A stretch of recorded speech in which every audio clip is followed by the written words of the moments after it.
Plus V I N G और 2 plus V1 में क्या अंतर है। जैसे 2 plus V I N G का मतलब है करना और 2 प्लस V1 का मतलब है करना।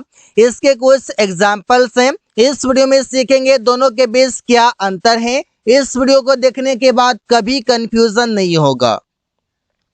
जैसे सेंटेंसेस बनाते हैं, कभी तो 2 के साथ V1 लगाते हैं और कभी 2 के साथ VING लगाते हैं, मतलब V4 लगाते हैं। तो सेंटेंस कैसे हैं, जैसे I am looking forward to meet you, I am looking forward to meeting you. अब ये दोनों में से क्या सही होगा, 2V1 सही होगा या 2ING सही होगा।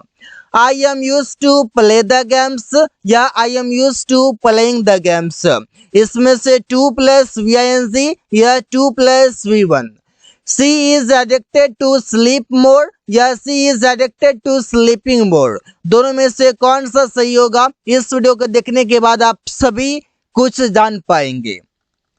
जिसे 2 प्लस VING इन सभी शब्दों के साथ लगाते हैं, मतलब अगर ये सभी शब्द आ जाए तो इसके बाद जो 2 आया हुआ है इसके साथ VING आएगा, मतलब V4 आएगा। कौन कौन है, जैसे be used to, be committed to, be looking forward to, be accustomed to, agree to, contribute to, admit to, resort to, oppose to और ऑब्जेक्ट टू, इन सभी के साथ VING आता है 2 के बाद। और भी कुछ ऐसे शब्द हैं लेकिन मैंने समझाने के लिए 10 लिया हुआ है, आप समझते हैं कि करके इसका प्रयोग। जैसे बी यूज टू, इससे बोलते हैं I am use to playing the match, मैं मैच खेलने का आदी हूँ। जब आप बताते हैं कि कोई भी काम करने का आदी है, आदत है, वहां पर यूज टू के साथ V4 लगाते हैं प्रेजेंट में। He is use to watching movies, वो मूवी देखने का आदी है। They are use to smoking, वे लोग नशा करने का आदी हैं। यहाँ पर आप समझ सकते हैं कि यहाँ पर आर यूज टू के साथ V4 आ जाएगा, इज यूज टू के साथ V4 आ जाएगा, एम यूज टू के साथ V4 आ जाएगा। Be committed to, be committed to का यूज देखते हैं, I am committed to helping you, मतलब मैं आपकी मदद करने के लिए प्रतिबद्ध हूँ। कमिटेड टू, इसके बाद जो वर्ब है यहाँ पर V4 है। He is committed to completing the work, वो काम पूरा करने के लिए प्रतिबद्ध है। They are committed to keeping it secret, इसे वे लोग इसे सीक्रेट रखने के लिए प्रतिबद्ध है। बी लुकिंग फॉरवर्ड टू, इसका मतलब हो जाएगा I am looking forward to meeting you. जब भी इसका प्रयोग करेंगे उसमें आप प्रयोग करेंगे V4। अगर आप गलती से भी V1 प्रयोग करते हैं तो सेंटेंस आपका गलत हो जाएगा। मैं तुमसे मिलने के लिए इंतजार कर रहा हूँ, I am looking forward to meeting you, मतलब एक्साइटेड हूँ, बहुत एक्साइटेड हूँ मिलने के लिए, कोई काम करने के लिए एक्साइटेड हूँ, हैप्पी हूँ, वहां पर लुकिंग फॉरवर्ड टू का प्रयोग करते हैं। He is looking forward to purchasing a car, वो कार खरीदने के लिए एक्साइटेड हैं, बहुत खुश हैं, ऐसे हम बोल सकते हैं। बी अकस्टम्ड टू, इसका प्रयोग करते हैं, I am accustomed to speaking, मुझे बोलने का आदत है। They are accustomed to reading the book, वे लोग या उन लोगों को किताब पढ़ने का आदत है। You are accustomed to smoking, तुम नशा करने का आदी हो या आदत है, दोनों तरीके से बोल सकते हैं। और अकस्टम्ड टू के साथ जो वर्ब आएगा वो V4 आएगा, इस बातों का ध्यान रखेंगे। अग्री टू का मतलब हो जाएगा सहमत होना, जिससे बोलते हैं ही अग्री टू हेल्पिंग, इसके बाद भी जो वर्ब आएगा वो भी V4 में आएगा। इन सभी को आप नोट डाउन कर लेंगे और जब कभी भी इन सभी शब्दों का प्रयोग करना हो इसके साथ V4 यूज करेंगे। वो मदद करने के लिए सहमत हो गया, he agree to helping. You agree to buying the books, तुम किताब खरीदने के लिए सहमत हो गया। दे अग्री टू गोइंग, वे लोग जाने के लिए सहमत हो गए। तो अग्री टू का प्रयोग ऐसे ही कर सकते हैं। कंट्रीब्यूट टू, इसका मतलब हो जाएगा आई कंट्रीब्यूटेड टू टीचिंग इंग्लिश, मतलब मैंने अंग्रेजी पढ़ाने में योगदान दिया। कंट्रीब्यूट का मतलब होता है योगदान देना, यहाँ पर कंट्रीब्यूटेड टू टीचिंग, यहाँ पर टीचिंग V4 है। He contributed to organising the programme, मतलब उसने प्रोग्राम आयोजन करने में योगदान दिया।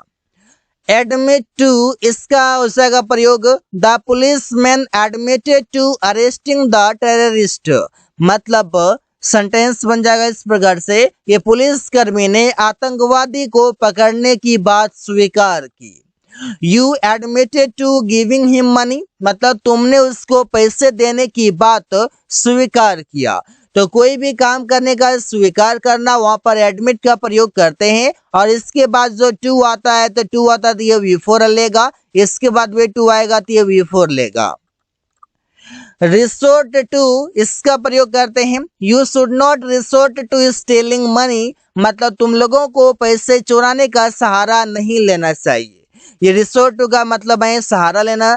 अब यहाँ पर टू के बाद यहाँ पर स्टिल है वर्ब, जो स्टीलिंग हो गया।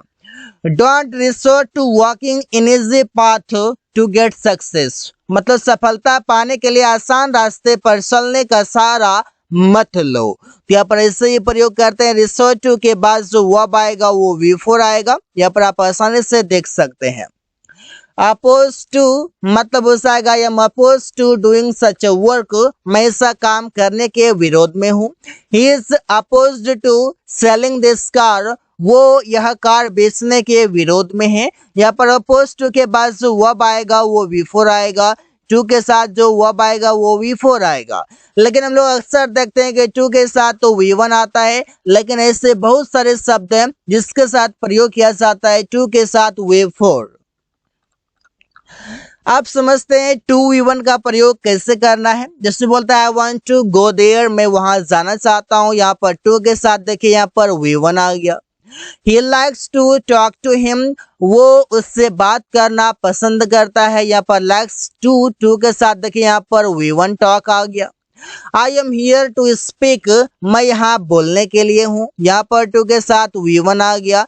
अब 2V1 जो है ये इंग्लिश में कहा जाता है इन्फिनेटिव कहा जाता है। इन्फिनेटिव जब कहा जाता है ये सेंटेंस में या तो काम करेगा सब्जेक्ट का या तो काम करेगा ऑब्जेक्ट का। तो यहाँ पर आप देखिए यहाँ पर टू स्पीक काम कर रहा है ऑब्जेक्ट का, टू टॉक काम कर रहा है ऑब्जेक्ट का। We are studying to get a job, हम लोग नौकरी पाने के लिए पढ़ाई कर रहे हैं, यहाँ पर इससे बोल सकते हैं। तो यहाँ पर टू गेट मतलब 2V1 आ गया। ही वेंट टू वर्क, वो काम करने के लिए गया। My brother met him to help, मेरा भाई उससे मदद करने के लिए मिला। यहाँ पर टू हेल्प मतलब 2V1 ऐसे प्रयोग किया जा रहा है। 2V1 का प्रयोग आप ऐसे भी देख सकते हैं। To smoke is injurious to health, यहाँ पर टू स्मोक 2 + V1 आ गया, जो सेंटेंस का मीनिंग करेगा कि धूम्रपान करना शरीर के लिए हानिकारक है। To walk is good for health, टहलना शरीर के लिए अच्छा होता है। तो यहाँ पर टू के साथ V1 आ गया, जो कि यहाँ पर प्रयोग किया जा रहा है सब्जेक्ट के रूप में। To practise is necessary for English, अभ्यास करना अंग्रेजी के लिए जरूरी है। तो टू प्रैक्टिस यहाँ पर 2V1 का प्रयोग किया जा रहा है। ऐसे सेंटेंसेस बना सकते हैं। To spit is prohibited here, मतलब यहाँ थूकना मना है। टू स्पीट मतलब थूकना इज प्रोहिबिटेड हियर, मतलब यहाँ मना है। तो इसे प्रयोग कर सकते हैं। So guys, thanks for watching, that's all for today.